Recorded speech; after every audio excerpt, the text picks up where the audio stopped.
გამარჯობა, ეს არის გადაცემა გვერდიდან და მე ვარ დავით კალანდია.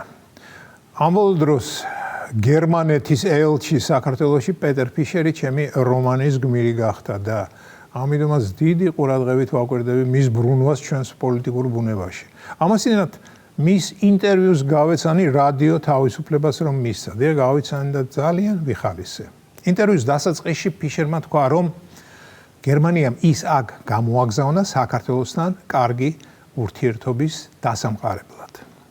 ოდა შემამაცხონებულო, თუ ამისთვის გამოგზავნა, მიდი და კარგად დაალაგე ურთიერთობა, იმიტომ რომ რასაც შენ აკეთებ, ყველაფერია გარდა კარგი ურთიერთობებისა. დავიჯერო გერმანია ამას თვლის კარგ ურთიერთობად, რომ პეტერ ფიშერი დაწანწალებდეს, ღობე და აკრიტიკებდეს ყველაფერს, რასაც ხელისუფლება აკეთებს. განა ესაა სრულუფლებიანი ელჩის უფლება მოვალეობა? საელჩოების თემა ამბობ რომ ძალიან მაინტერესებს. დიახ, მაინტერესებს, რას აკეთებენ უცხოეთის საელჩოები ჩვენთან. სხვანაირად ვიტყვი, რა სარგებელი მოაქვთ უცხოეთის საელჩოებს ჩვენი ქვეყნისთვის. იმ დროს, როდესაც ვიზა ლიბერალიზაცია ჯერ არ არსებობდა, საელჩოებთან არსებული საკონსულოები გამალებით მუშაობდნენ სწორედ რომ ვიზების გაცემა არ გაცემაზე. ბუღი ასდიოდა საკონსულოებს. ჩემს ახლის გვერდით გერმანიის საელჩო იყო და დილაობით ხშირად ხედავდი ჩვენი მოქალაქეების ნევროზულ რიგს.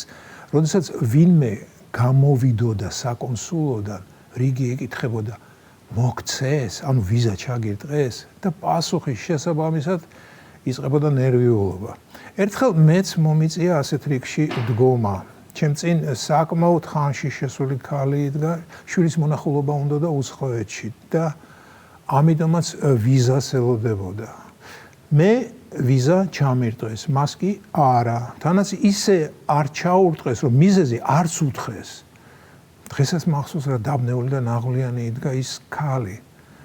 იმის მერე ბევრმა წყალმა ჩაიარა, ვიზა ლიბერალიზაციამ საშუალება მოგცა იმ დამამცირებელ რიგებში აღარ გარიყავით და ფანჯრის იქით მსხდომ გაყინულსახიან უცხოელი ბიუროკრატისთვის მუდარის თვალებით არ გვეყურებინა, რომელიც ქედმაღლურად წყვეტდა ვინ შეეშვა თავის ქვეყანაში და ვინ არა.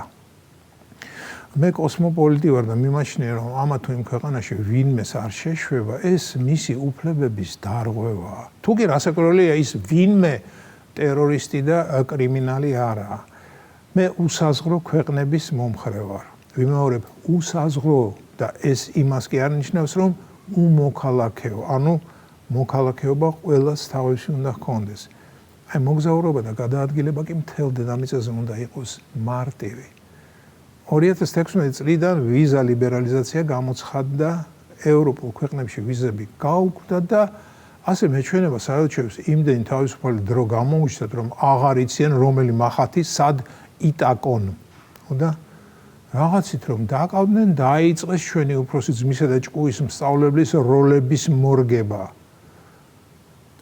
მეგობრებო, არ მახსენდება რომ ადრე მიშას დროს ამ დასავლელ ელჩებს ასე ძალიან რომ ეაქტიურად, საკმაოდ მშვიდად ისხდნენ და დიდი სიხარულით იღებდნენ ყველაფერს, რაც კი ჩვენთან ხდებოდა.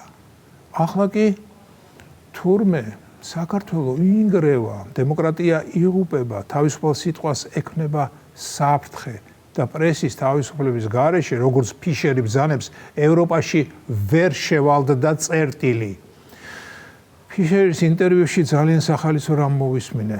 მან თქვა, რომ გერმანიის საგარეო უწყებაში მუშაობის 39 წლის განმავლობაში Deep State არსად უნახავს და არათუ არ უნახავს, ზუსტად იცის, რომ ის არც არსებობსო. ხომ გახსოვთ ციტატა კარგი ფილმიდან. ეშმაკის ყველაზე დიდი ხრიკი იყო მსოფლიოს დარწმუნება, რომ ის არ არსებობდა. და საინტერესოა რა ფიშერისთვის Deep State, რა გონია მას Deep State და როგორ წარმოუდგენია მას Deep State-თან შეხვედრა.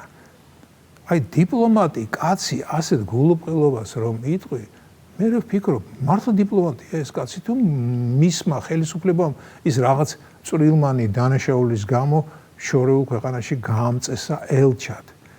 ასეთი პრაქტიკა საბჭოეთში იყო, ვინმე მაღალი თანამდებობის პირი რამეს თუ მიქარავდა, მას რომელიმე პატარა ქვეყანაში უშვებდნენ ელჩად. უნდა იქნებ პეტერ ფიშერიც ამ კატეგორიას მიეკუთვნება. მოკლედ, deep state-ი ცოცხლად არ მინახავსო. deep state-ი არ უნახავს, ამაგერად ხოშტარია ფოფხაძის მოშიმშილე წყვილი ნახა და ერთი ნახვით შეუყვარდა კიდეც. ისე კი ზრდასრულმა ადამიანმა უნდა იცოდეს, რაღაც თუ არ უნახავს, ეს იმას არ ნიშნავს, ის რაღაც ან ვიღაც არ არსებობს. მე თოვლის ბაბუა არ მინახავს, მაგრამ ვიცი, რომ არსებობს და კიდევ ბევრი სხვა რამ. ეს იყო გადაცემა გვერდიდან და მე ვარ დავით კალანდია.